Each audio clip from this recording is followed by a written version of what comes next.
Xenopus પ્રસ્તુત કરે છે કવિવર રવિન્દ્રનાથ ટાગોરના અંગ્રેજીમાં પ્રગટ થયેલા પ્રવચનોના લેખોનો અનિલા દલાલ દ્વારા ગુજરાતીમાં અનુદિત સંચય સાધના. પુત્ર રથીન્દ્રનાથના અમેરિકાના અભ્યાસ દરમિયાન કવિ રવિન્દ્રનાથ યુનિવર્સિટી ઓફ ઇલિનોઇસના કેમ્પસમાં નિવાસ કરે છે. આ દરમિયાન તેમણે યુનિટેરિયન ચર્ચના સ્થાનિક ચેપલમાં અને યુનિટી ક્લબમાં અંગ્રેજી વ્યાખ્યાનો આપ્યા. ત્યારબાદ શિકાગો અને બોસ્ટન યુનિવર્સિટીમાં પણ તેમને આમંત્રણ મળ્યું અને તેમના પ્રવચનો ગોઠવાયા.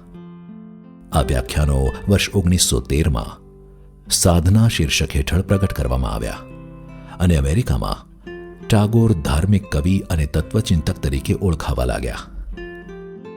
અતિ ગંભીર વિષયોનું વિશ્લેષણ કરતા આ લેખો રવિન્દ્ર સાહિત્યના અભ્યાસુ શ્રી અનિલાબેનને આકર્ષે છે અને તેઓ તેનો ગુજરાતીમાં અનુવાદ કરે છે.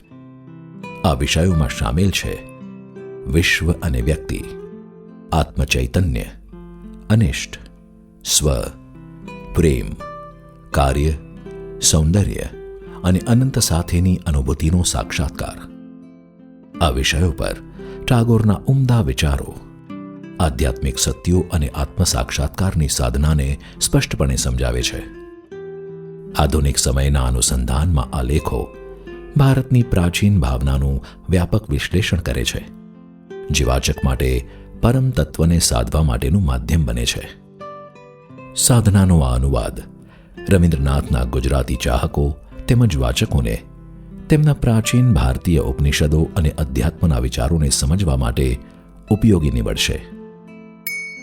સાધના નેશન વાઇડ ફ્રી શિપિંગ સાથે ઘેર બેઠા મેળવવા www.zenopus.in, ઓનલાઈન શોપિંગ માટે એમેઝોન અથવા તમારા નજીકના બુક સ્ટોરનો સંપર્ક કરો.